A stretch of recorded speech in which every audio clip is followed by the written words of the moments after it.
Mr. Swartz, you know the routine. You get 3 minutes. If after 2 minutes, I'll warn you with the 1 minute, then the 30 seconds, and then the stop. Madam Vice President, it appears the audience is dwindling with me going first, so we'll want to make a note of this for the future. Maybe I should go at the end.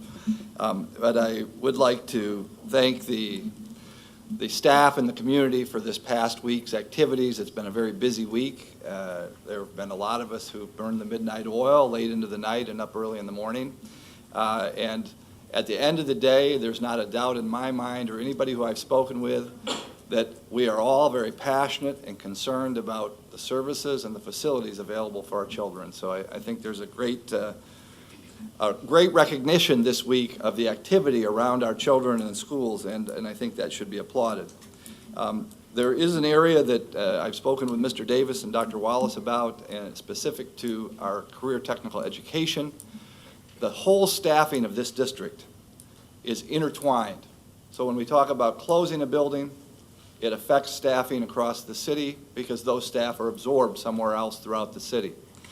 The secondaries appear to be untouched by this activity, but that in fact isn't true because some of our staff have multiple certifications going up into middle school and up from there into high school. And our career technical education staff are also very talented and carry multiple certifications. So we'll see as we move career technical education programs, the staff move with them. But if we close those programs, then those staff would be transitioning and again creating ripples.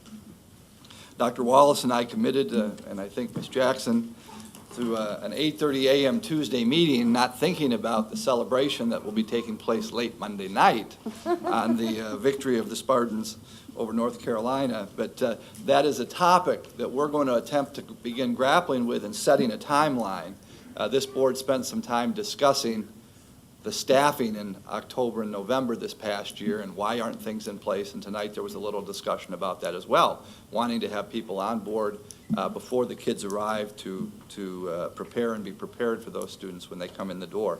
And your staff have growing anxieties about, will we get it all done in time before we break in June, and what will happen over the summer to pull that all together. So I wanted to share with the board that over break, some of us will be working on that project in attempts to make sure we have some firm timelines in that, as we all share that same concern, and I appreciate your consideration of these comments. Can I